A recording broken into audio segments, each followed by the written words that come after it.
Welcome back to the Spirit of Success. I'm your host, Yara, and on today's episode, we will be discussing careers related to painting, writing, and photography.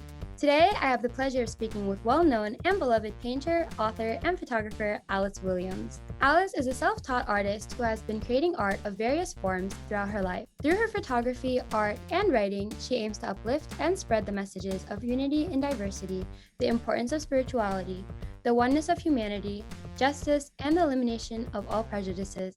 Welcome, Alice. How are you today? Thank you. I'm fine. I'm delighted to be here and feel very honored you chose me to interview. Oh, well, thank you for being on the program today. And I'm super excited for our conversation. So before we get into the details of your career, we would love to know what got you into photography, painting, and writing, and how did you get your start? So in the late 80s, my daughter, Amy Porter, became a photographer and she was about 20, and she specialized in children. This was at a time when hand-tinted photos were really popular. Picture the little boy and girl dressed in old-fashioned clothing in black and white, holding a rose that was painted red. It turned out that Amy was allergic to the oil paints, so she called on me to do that part. I was a painter already and painted the whole image, not just the rose or a piece of it. And it was very unlike what other people were doing at the time, but it became really popular in the Los Angeles area. And we had lots of customers. And my daughter, Jenny, was only 17, and she started making magical children's clothing out of dyed silks and vintage fabrics and handmade flowers. So together, our images became popular commercially as well. And I picked up photography in the mid 90s myself, after having served at a school on Vancouver Island. And when I settled back in Santa Barbara, I became a popular children's photographer as well there with my hand-tinted portraits. I still do a bit of photography and hand tinting, but mostly I stick to more meaningful projects. That is so cool. Thank you for sharing that with us. And along those same lines, how have your beliefs and values influenced your approach to photography, paintings, and writing? And what messages and values do you try to promote through your crafts? It's kind of everything behind what I do. I choose projects based on maybe you could say being spiritually motivated. I've been a member of the Baha'i faith since 1978, and my girls were still young, and I loved raising them in the Baha'i faith. And some of the principles that really resonated with me were, one especially was the unity of humanity. And I just always believed that, we're one family, even when I was a young child in Catholic school. I loved God, but I also believed that any prayer, any good deed that anyone did was received the same way by God. I never quite embraced that idea that there are all these separate religions with separate gods. I just always felt like there are many paths up the mountain, and choose one and live your best life. So in other words, so the theme of we're all one human family has been a motivating theme for me. Here's a painting that has hung in a family home for decades. And you'll see it has little angels of different races with a baby. And it's just always been kind of my theme in life, is the elimination of all prejudices and racism. And when Amy was about 20 or so, we noticed that in any given greeting card store, the children of color were placed in one little tiny section off in another area. And then there were vast displays of all these white children, right? So we decided to try to do something about that. And when we started photographing all these darling little children of color in different cultures, who were around us in the Los Angeles area. And I started hand tinting them in cute ways. and poses and costumes. And they were eventually picked up. If first calendar companies and things would ask us to submit lots of images, but we'd always include some kids of color in there. And they would just pick the ones, that weren't. And we just were really determined that someday we wanted to get popular enough where they wouldn't have a choice. So eventually people started expecting our calendars to, every year to be something that came out every year. So then I only submitted 12 images. They were the ones I wanted. And here are some of them you can see. And I do remember one particular meeting that was motivating and disturbing at the same time. I was sitting in a meeting in LA with reps from a Japanese puzzle company, and they like to use our images. And I had submitted images of Asian and brown skinned children as well, although I was aware they only really chose our white children. But I pushed the issue, and the president of the company laughed and said, "We see our children every day. We want the Western children." And my words about how children in the West come in all colors fell on deaf ears. But I do remember the chilling reaction they had of a little mixed race, blonde, curly haired little girl, photographed from behind, holding a little boy's hand, looking out at the ocean. And they rejected it, and they said, "We can tell by the kink of her hair that she's Black, and we won't use that one." Aww. I was dumbstruck, and I was so upset. It was like, what kind of world were we contributing to? But then in the end, Amy and I decided we just had to keep on going, trying to affect, change to this really sick aspect of society. A major theme and what we try to get across to children that we work with in many different ways is that we don't want to tolerate each other. We want to celebrate the diversity and humanity. The Baha'i faith talks about how we are flowers in one garden, right? And if a garden just had yellow roses and they were all the same color and size and shape, and it would be boring compared to a garden that had a multitude of colors and shapes and sizes and stuff. So that's how I raise my children and what we try to demonstrate in our work. And also, we collaborate together on many projects. Two books in specific: Blessings and Gems, which is a collection of quotes and blessings and prayers from different religions. And they're all illustrated with mostly hand-tinted images of children. But again, a lot of people have enjoyed that because it just kind of shows the unity of religion and the commonness of, common teachings and the beliefs in various religions. And then we also did a baby book called Welcome to the World. It's a fill-in baby book, but it shares lots of information about how other babies are raised and children are raised in different cultures and how they're celebrated. And that seemed to be lacking too. So that was another project where we have babies and different colors and cultures, and what baby's first food is all over the world, and just kind of fun stuff. That's really cute. And I think that's a really important message is the unity and diversity, because it's what makes up our world. If there wasn't diversity, if there wasn't different cultures, the world wouldn't be as beautiful nor as interesting as it is.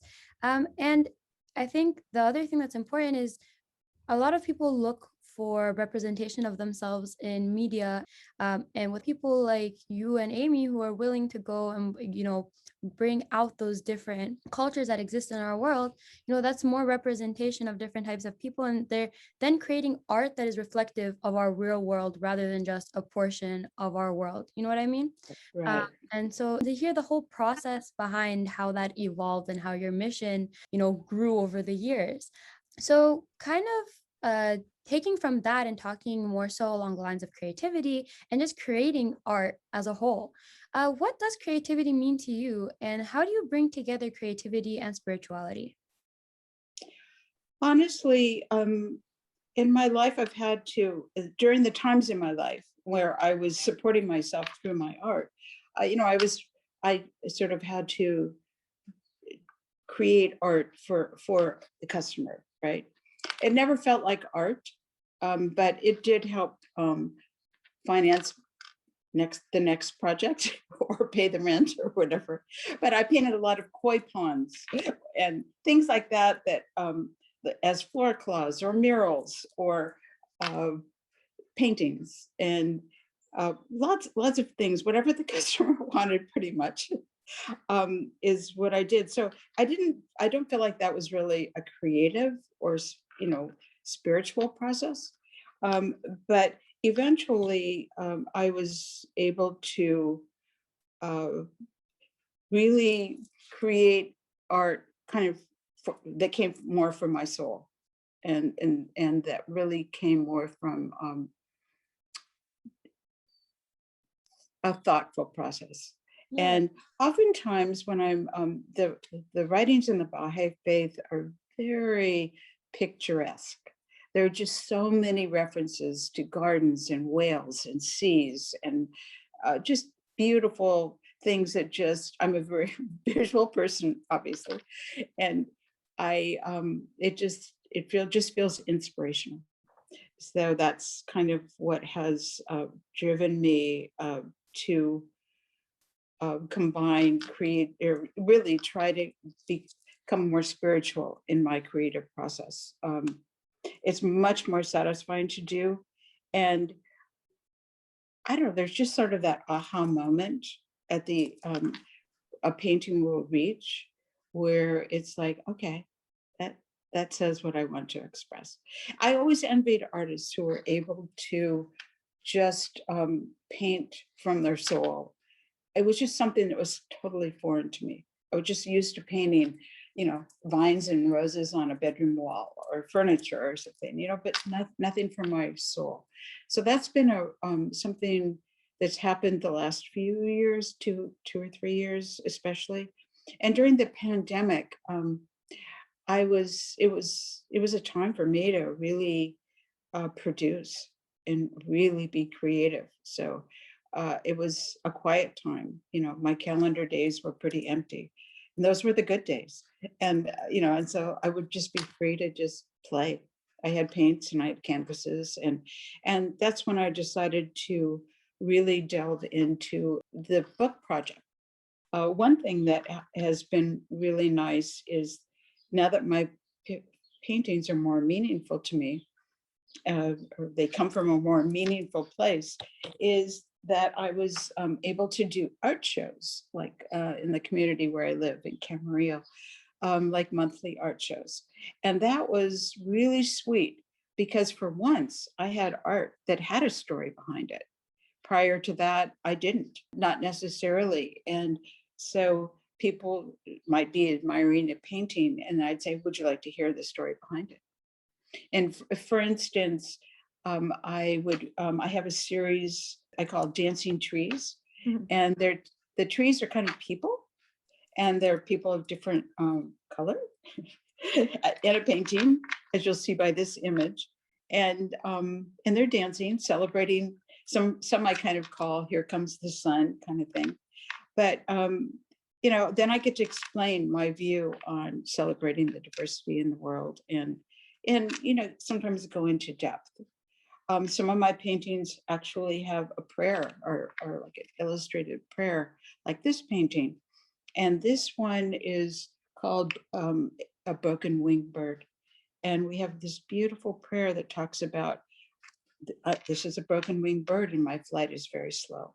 Assist me so that I may fly toward the apex of prosperity and salvation, wing my way with the utmost joy and happiness throughout the illimitable space, and so on.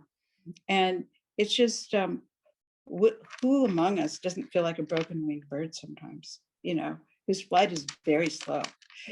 So this painting shows a bird with maybe a broken wing it's skimming the ocean. It's staying above, it's maintaining its flight path, but it's not soaring. But with a little help, soaring may be very possible.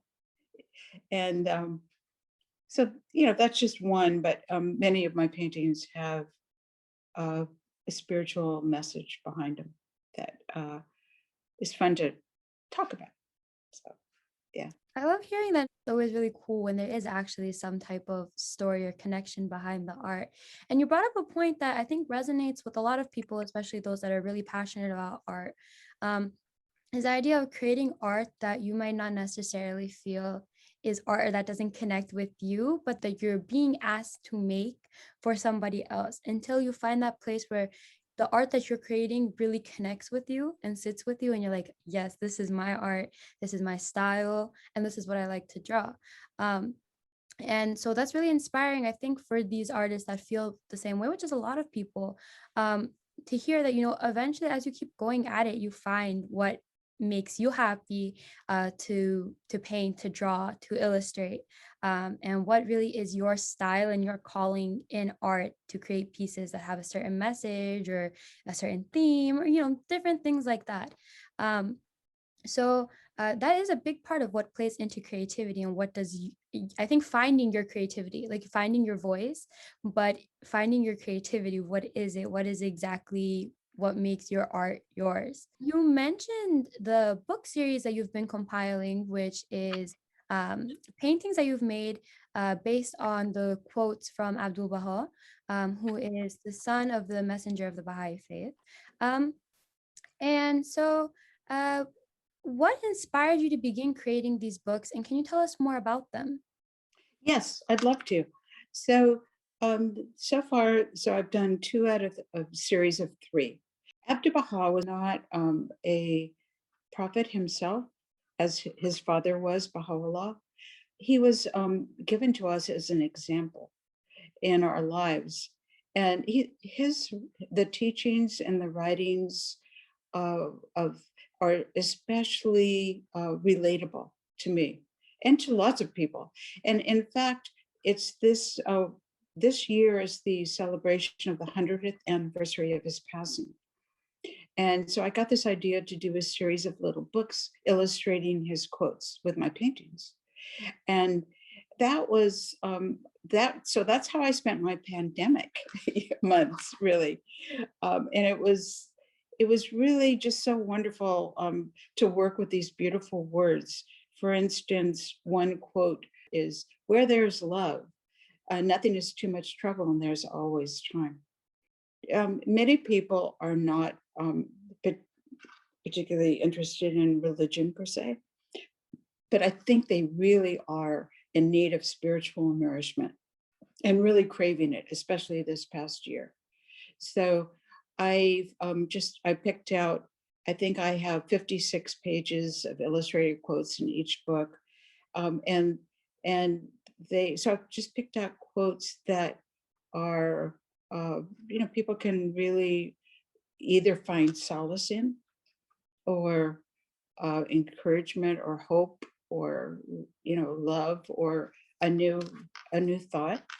And that they've been quite popular. The first one was published in November. It's called Gather All People. And it is about how, I call it Illustrated Words of Wisdom of Abdu'l-Bahá, celebrating the beauty and humanity's diversity, love, justice, and unity. So that was a topic that, with so much focus on racism in our country this past year. And I think encouraging signs that people are, coming to the kind of a general conclusion that racism is evil, and that education is, one of the keys to overcoming it.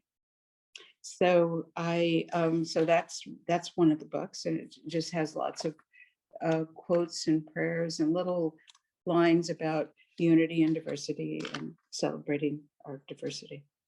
The second book, which just came out. It's called Joy Gives Us Wings. And it's illustrated quotes from Abdu'l-Bahá on finding joy in serving humanity in the earth and its creatures. And also finding joy within ourselves, even when during really tough times. Honestly, in the worst of times, there's always things to be grateful for. And there's one illustrated page in the book I'll show right now, and it talks about don't be a slave to your mood. If you're feeling really down and overwhelmed by life, find somebody who's in worse shape and do service for them, and your mood will quickly disappear. And honestly, I feel like service to humanity is one of the key ways to uh, live a happy life, actually. I also wanted to say that there was, regarding my artwork and doing, painting meaningless images, I changed my attitude towards that when I really studied this quote from Abdu'l-Bahá, and he said to someone he was writing to, "I rejoice to hear that thou takest pains with thine art. For in this wonderful new age, art is worship. That is to say, when thy finger grasps with paintbrush, it is as if thou wert at prayer in the temple." So when I really started to think about that and view art as worship, it's I was better able to be satisfied with my paintings. Well, I love that. And I think it's always interesting hearing the story behind, as I said before, like I love listening to stories and hearing the stories behind everything. But it's really amazing how with everything that's going on right now, that's what inspired you to then, put that into action through art and through reflecting on the quotes from Abdu'l-Bahá. And the paintings are just absolutely beautiful. And I think they each complement the quotes so well and really illustrate what's going on in the quotes of what it's talking about. I'm excited to see the second and the third, and stick with us till the end because we'll be talking about where you guys can all go and purchase the book and check it out for yourselves. But before we do that, for a very long time, you've also been working on an exciting and important project alongside Cindy Catches at Oceti Wakan, developing curriculum and workbooks for young Native Americans, focusing on a wide array of topics and themes, including addiction and suicide prevention. Can you please tell us more about the initiative and how it began, as well as the work you do? I'd love to. First of all, this is not my initiative, but just one I've worked with and over the about 20 years. So my dear friend Cindy Catches has really lived a life of service on Pine Ridge Reservation. She's been there for about 30 years. She married a 38th generation medicine man. Actually, it was through Coretta Scott King that they met. But that's another story. Maybe she'll tell you that story, right? But at any rate, she and her husband live on Pine Ridge Reservation in South Dakota. The conditions there are unbelievable. Hi everyone, Editing Yara here. Just wanted to pop in to give some statistics about Pine Ridge Reservation to give you guys a little bit of a better idea of what we're talking about in this section and to also give some context about Pine Ridge Reservation. As you can see on the screen, here are some statistics about Pine Ridge Reservation. If you'd like to check out more, the source is from Friends of Pine Ridge Reservation. The link will be in the description below so that you can read more about the reservation and their condition. The life expectancy of a male living on Pine Ridge Reservation is about 47 years and a female is about 52 years. Pine Ridge Reservation is listed as one of the poorest counties in the United States. 97% of the population lives extremely below the federal poverty line, with a median household income between $2,600 and $3,500 per year. 70% of teenagers end up dropping out of high school. Teenage suicide rate is 150% higher than the US national average, and the infant mortality rate is the highest on the continent, about 300% higher than the US national average. Back to the interview. And it's a large spread out reservation in the Black Hills of South Dakota. So it's just a lot of people kind of spread out more or less. But it's the children, I think it was in 2015, there was a study done, and over 500 children from 8 to 17 attempted suicide. Just think about that. And I think 20 some, succeeded, and that was in 2015. Life is very hopeless for them because the reservation is so full of addiction, either to meth, to alcohol. In their little homes, in their very little homes, sometimes the average number of people living there is 16. And that is because of their fidelity to their to their relatives, and because of their generosity. So, I mean, in South Dakota in the winter, if you're not indoors, you wouldn't survive the night, if it's 30 below, which is common. So I think it's kind of a beautiful thing that, that everyone, is taken into homes. There's a beautiful concept too in the Lakota culture, and that is that we're all related. And what that means is, like, Cindy will frequently talk about her grandchildren, but they're not technically her grandkids, right? But she's frequently referring to her grandchildren, because in that community, the elders in the community automatically kind of become the grandparents of all of the children in the community, or their uncles and their aunts. So it's a beautiful concept that I wish our culture in the United States, our general culture, had that same. So no child is without a family, even though they may not have their birth mother and father living.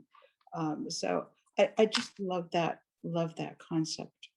But as far as the downside of having 16 people living in the household is that most of the adults are alcoholics.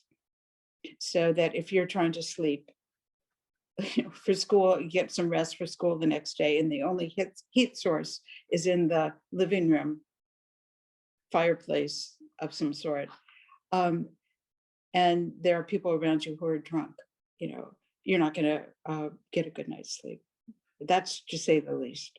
So there's a lot of dysfunction that is happening on our reservations today, but their ancestors and their culture is such a beautiful thing. And it's just like we have this interim period where I won't go into the whole history of it, but that places our Native American people in the position they're in today.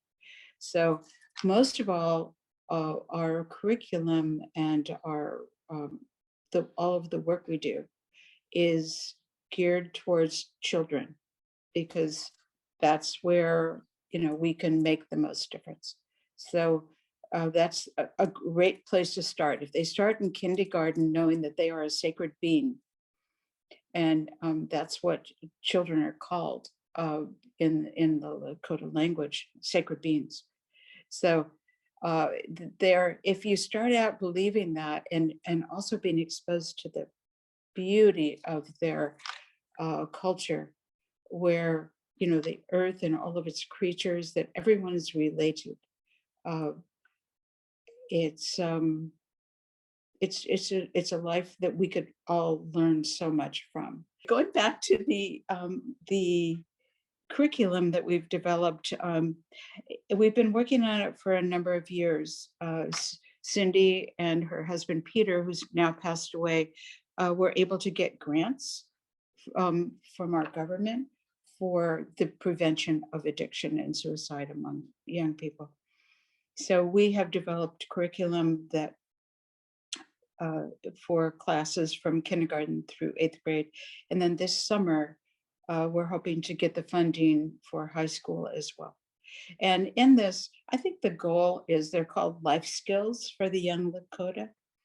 And the goal is to really give these kids the skills to be able to make the good decisions. A lot of it is about decisions, staying in school, saying no to that when you're, 11 years old and your cousin says, "Hey, I've got a six pack," and there is so much trauma that they've experienced. And Cindy often talks about generational trauma, and that trauma needs to be dealt with, because otherwise you're just living, your community and your family around you is all, so affected by this trauma. So my job in the curriculum was to illustrate and to edit.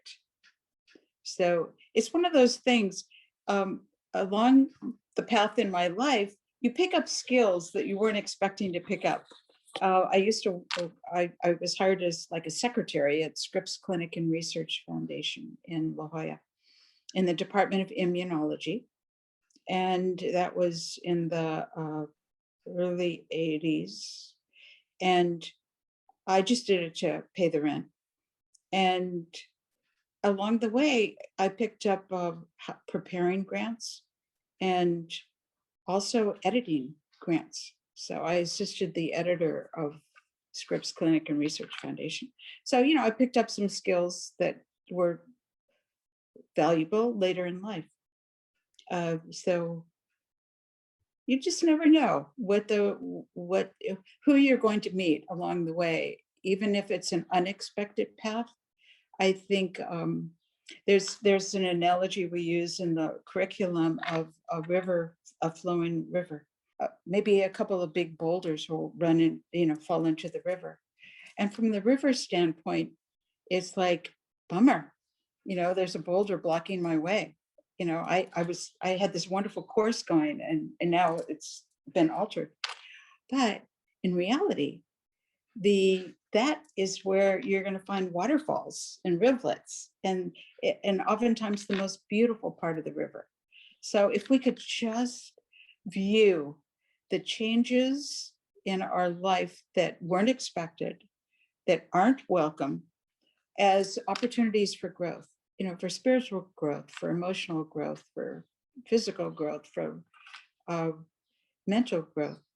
And in fact, I'll wind up the part about this, the work on the reservation, by saying that this is one of the beautiful concepts of the Lakota culture, is you take a medicine wheel and it has 4 equal parts, right? And if you view it as there's a physical body, there's an emotional body, there's a spiritual body, and there's a mental body, but they're exactly equal. And all 4 of those bodies needs the same developing, nurturing, protection, and it's, if we could just view ourselves as having those 4 bodies that all need attention. It's not just the physical body. That's the one that I think we're most likely to feed and to make sure it gets enough sleep and things, and injuries are taken care of, which we talk about in the curriculum.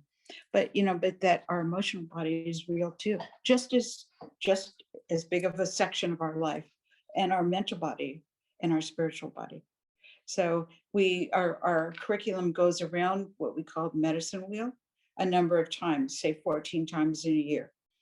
And Monday will be physical, and then we'll talk about an aspect that they, either us, and oftentimes we kind of talk about the spiritual aspect of it, that of all of the bodies. So it's just a beautiful way that Peter and Cindy have chosen to approach the terrible subjects of addiction and suicide and things. Yeah. Well, it's a very, very important project, and something that is so needed. And as we talk about it, I think it's something that can be applied universally for all youth, because even outside of reservations, there are youth that's are living in conditions where mm, being tempted to fall into addiction at an early age is a thing. Um, and it's something that is just it's horrible. I mean, I don't know any other better word to describe it. It's scary and it's horrible. And also, as we talk about this, I want to put a note out there that um, the concepts of addiction and everything like that is not something that we're saying applies to all natives or all native families. It's something that happens to a certain part of the population. But unfortunately, it is something out there, and efforts have to be made like these that start from the youth. Um, that teach them that there are alternate ways of life, and it's the same thing for youth outside of reservations that experience the same thing. And I know we were talking a little bit before, the lessons talk about culture and teaching about native culture. So I think it would be wonderful if this is something that could even be brought out to high schools outside of reservations and schools outside of reservations for to expose children to the native culture through this and through other means, as well as the importance of really attending to all parts of our being, of our spiritual being, of our emotional being, of our mental being, of our physical being. So I think being able to incorporate this into our school systems for all children is something that's really important. And the other thing I wanted to touch on that you mentioned is the idea of generational trauma. And like you said, without it being dealt with, it's just going to continue growing and growing and growing, and it's not going to let anybody be able to start living the life that they want or trying to make their lives better. And it's something that needs to be addressed. So I can't say enough how amazing this project is, and how when I first heard about it from you, I was like so moved. It's just such an amazing project. So thank you to you and Cindy and Peter and everybody that works on it and that has put it together, because it's so amazing. um, but moving back into talking about art on a more general scale, and photography and writing and any forms of media, in your opinion, what is the role of art in society? Well, if I had to sum it up, I think I would say that the role of art in society, and art, of course, can take so many different forms, and music and dance and making a video, making videos and singing and poetry and photography and so many countless ways of that fall under the category of art.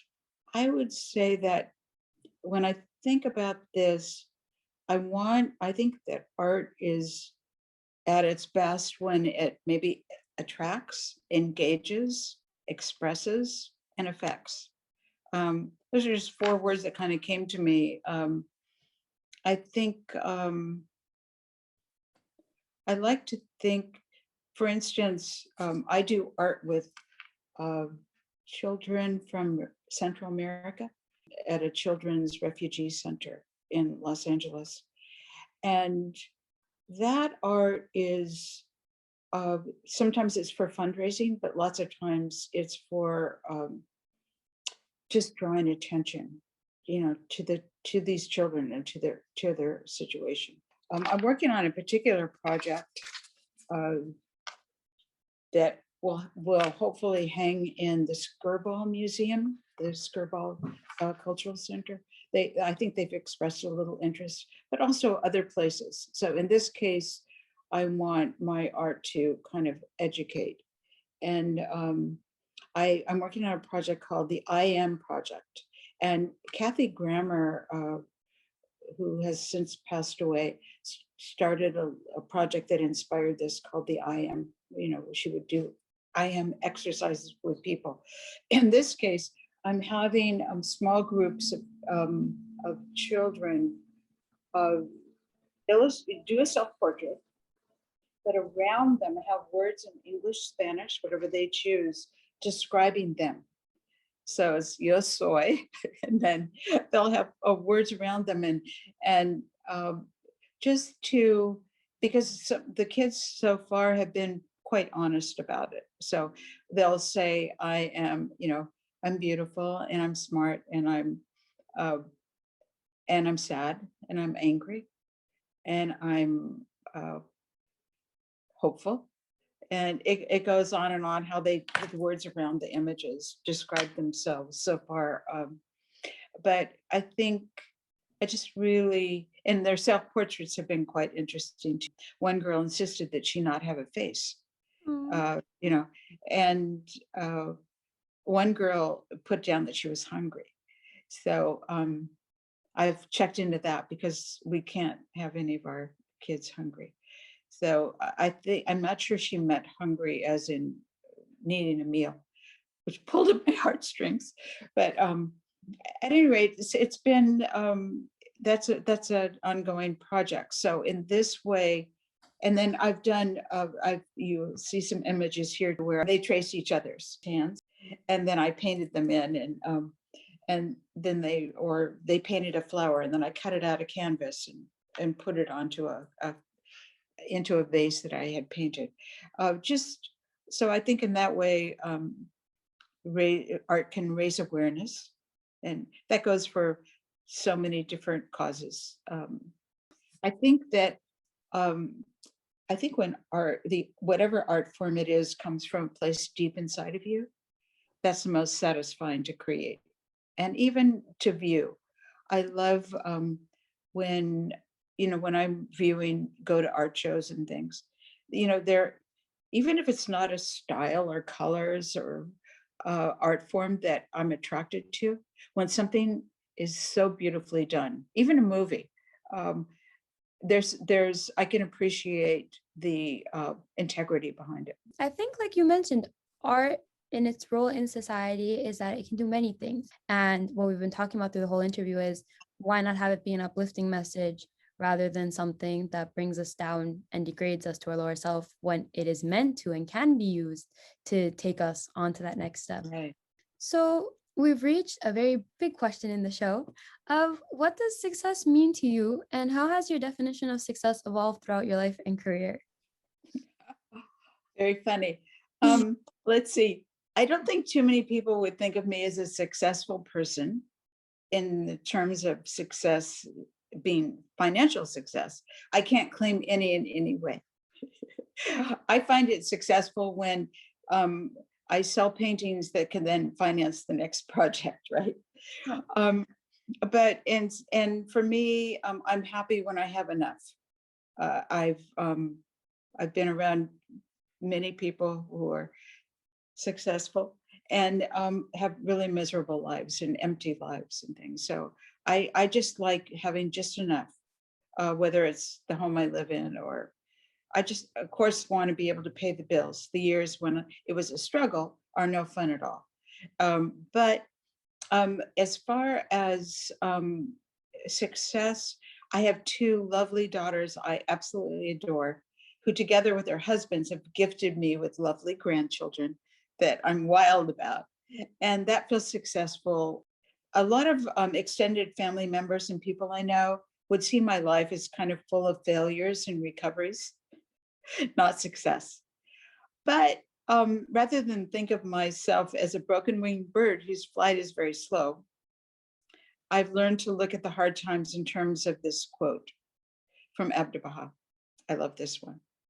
This is the rainy season. If the rain does not pour down, if the wind does not blow, if the storm and tempest do not rage, the soul-searching springtime will not appear. If the clouds do not weep, the meadows will not laugh. So that says a lot to me. So I can deal with the rainy season. I think 2020 up until now, it was a pretty rainy season. But I also saw meadows blooming and things. You mentioned that people may see your life as a bunch of failures and recoveries, but in my opinion, I think that's a definition of success because if you fail and you can't come back from it, I don't think that lets you be able to continue. That's showing you that things are able to beat you down and you're not even going to try to come back from it. But when you are able to take those failures, learn from them, and come back and continue trying, I think that is success in itself. So from hearing that, I would view your life as very successful. Oh, thank But you, Yara. Of course. And I think it shows that everybody has a different version of what success means to them. And we've talked about this on the show before. Success is an ever evolving definition. So, what do you think is the role of youth in service in today's society? I think it is so key for so many different reasons. Wow. I referred earlier to the quote about don't be a slave to your moods. When you're feeling down, do something for someone who's feeling worse and your mood will disappear. I think there are always ways to help out around you. I love to see families where from the youngest age, children were incorporated into a family life of service kind of a mode. Um, I remember when my grandchildren were young, they would often have, if it was their birthday, I have 4 grandkids, and if it was their birthday, they might accept presents if you brought along a book, to be donated to a homeless shelter. But that then evolved into outdoing each other by saying, I don't want any presents. If you come to my party, please bring, coats for the reservation or toys for a toy drive and most precious, Wenjay is my grandson. And one year, he said, I've just got this problem. I can't decide on something. I said, what? And he goes, I can't decide whether the donations I'm asking for instead of presents should go to Syrian refugees or to the children on Pine Ridge Reservation. Oh, Like, oh, so what usually happens is their families gave them special presents, and then other people came. Sometimes they would say, I will not accept any birthday presents, but sometimes people did both, right? But that just is like the sweetest thing to me. And then, for instance, I'll just use my own family. In the Children's Refugee Center that I refer to on Sundays, they would go, and the refugee center isn't a place where you live, but it's a place where you can go for services, like applying for citizenship, legal aid for children, or therapies, different types of therapies and things. But then everyone, people come with their whole families. So that's where I sometimes do art. My daughters and grandchildren sometimes do art with the kids or play games, play soccer. One grandson plays soccer with all the kids. Another one, the younger kids, while their older kids are in therapy or getting legal aid. And another one sits in on the therapy sessions just to show support for them. He's from Central America as well. And also, he'll deliver needed items to the center. People all have these different ways. My daughter Amy specializes in early childhood trauma recovery, and she will assist the therapists with the young ones and then quietly evaluate what their needs might be. My son-in-law, Casey Porter, some of you know, was raised part of his childhood in Guatemala, and he has bilingual skills. He's a musician, so he does all kinds of things with the children and the families and things along those lines. But I think too, like oftentimes when I've worked with youth, we will do things like feed the homeless. Yeah, and I think when children see, in youth, or youth in particular, when it comes to the homeless, you want older youth, I think it's such a good experience for them to really one-on-one be with and really see people with all kinds of disabilities, abilities, and needs, and respond to them. I think throughout, I know this is something we teach on in the life skills curriculum. We teach like how important it is and how satisfying it is to solve a problem. You've got this situation. How are you going to solve it? There's nothing more satisfying than for a child to figure out and overcome an obstacle. And I think it's just like, wow, I did it. And so often I think we can have helicopter parenting going on where your child never is even faced with a problem because you want to spare them pain and things. But along with overcoming difficulties and pain comes opportunities like to develop resiliency and strength and courage. And we tell them these are like gems inside of you. They're already there, but they have to be developed and they have to be called upon. And just like a muscle, they'll get stronger and stronger.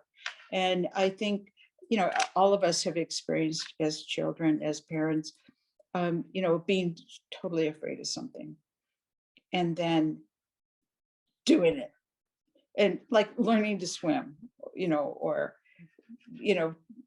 for me, being on this interview, I'm comfortable writing, but not really in front of the camera. So, but there's just that great feeling of, I did it. And we'll never know how strong we are until we experience all the boulders in our rivers and the difficulties in life. We'll just never know. And it's such a great feeling to know, yeah, I'm stronger than I thought. Life is just so full of opportunities. I think almost any situation, children can overcome the difficulties if they have the support they need. I think every child needs to feel treasured, even if it's not by your family, your siblings, your parents, your missing grandparents. If it's even a teacher, if it's someone who believes in you and thinks you are a treasure, I think we've seen that over and over where someone believed in them and they were able to overcome. And I think 2020 was really a year of that, of being aware of overcoming and seeing the benefits of the difficulties. I think those are all examples that just show the importance of service in the growth and contribution to our society, but also for our personal selves. And as youth, we have the time, even though I can tell you personally, time always seems like there's not enough of it. But we have the opportunity to connect with other kids, to connect with our communities, and really help out and make a difference, and use our abilities and our time to be of service. And that's really how we're going to be able to help change and create the world that we want to see. Yes, absolutely. I think one of the best outcomes from youth doing service is that you get an opportunity to put yourself in somebody else's shoes. And I think that's how empathy develops. And I just think it's just such an important experience for kids to have, is to put themselves in other people's shoes, whether they're bigger shoes or smaller shoes. But just that it's just more of a global view, that I think is so important, rather than just the narrow little view that our lives can have. What advice do you have for youth who want to pursue photography, painting, or writing as a career? I think the happiest people are those who earn a decent living at what they love. I think we probably all agree with that.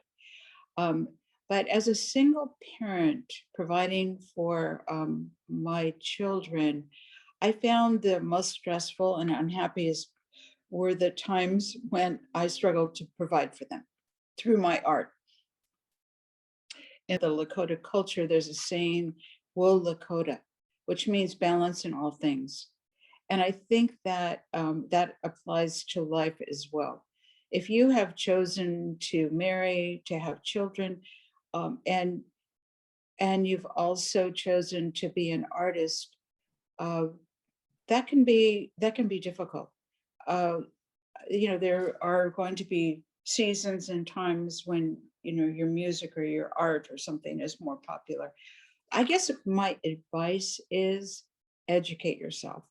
pick a vocation, some sort of a career path where that you can relate to. If you can't think of any, if you're not attracted to any, just follow, go with friends or relatives or neighbors to their work for one day and just see, oh, this is something I kind of like, computer programming or working with animals, or I love growing things, I think, and then get the education you need, whether it's normal college or whether it's a technical school.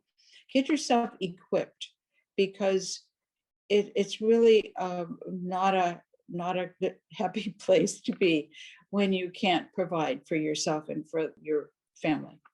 So that is definitely my advice, is to go out there and get that degree, work at it however you have to, or get the training, and also to figure out your talents and passions, and wherever possible, try to incorporate those.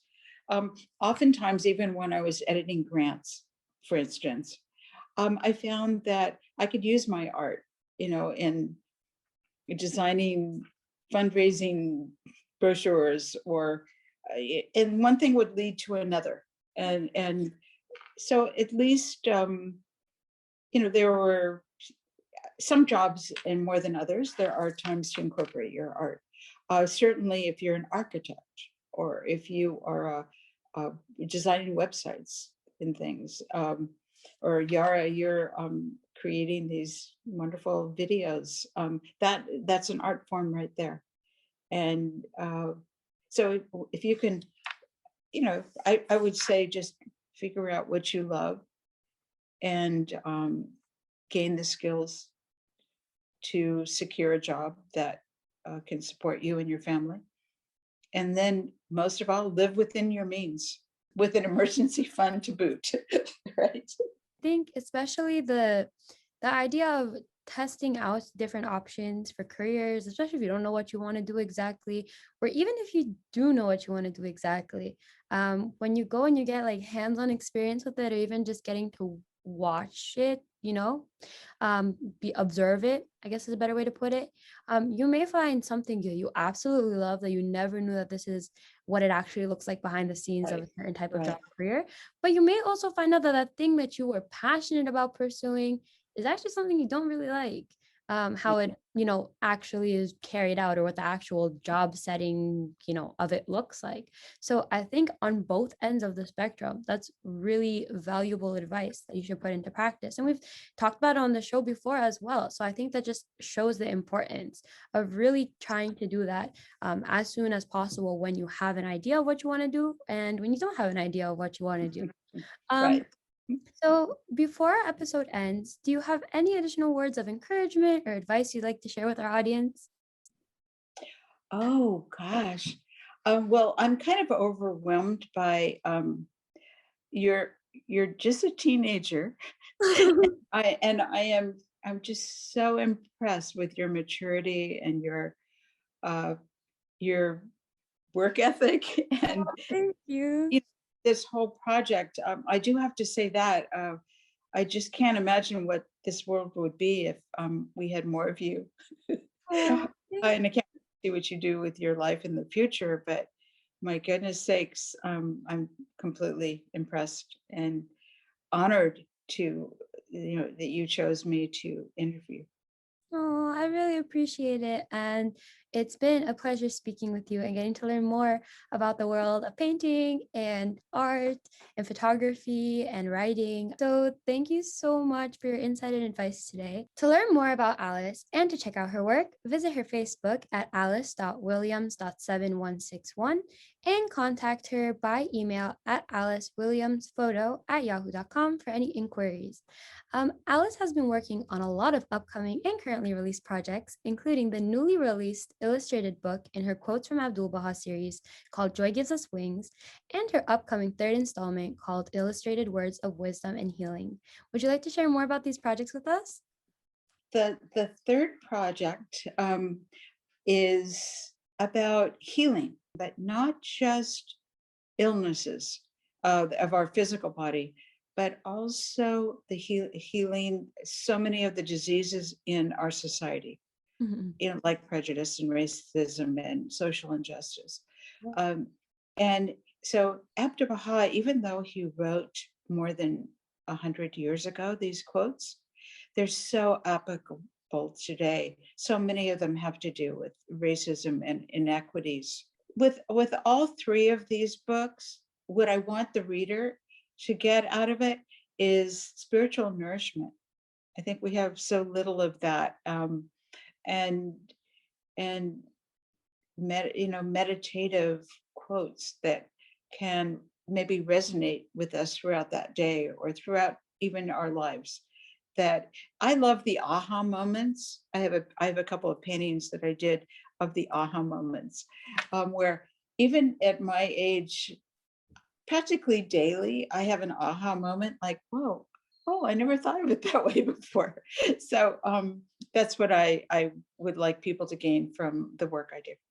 I love that. And these are absolutely beautiful books with beautiful drawings and beautiful quotes. So be sure to check them out. You can purchase her books through www.bahaibookstore.com or email her. And that includes these set of books plus the new one that's coming out soon when it does. And also her previous books that we've talked a little bit about during the interview or anything else. Well, thank you again for your time today, Alice. And as always, thank you all for listening. Be sure to subscribe, follow, and like the podcast on its various platforms, including YouTube, Spotify, Apple Podcast, and Google Podcast, to be notified each time a new episode is posted. If you want to get the latest updates about the show, announcements, submit questions that you would like me to consider to talk about on the show, or join discussions related to the topics we discuss on the show, follow us on Instagram at spiritofsuccess, Facebook at spiritofsuccess9, and our Facebook group under the Spirit of Success. Until next time, I'm your host, Yara, and don't forget to continue challenging yourself and working to make your spirit soar to new heights. Bye! Bye!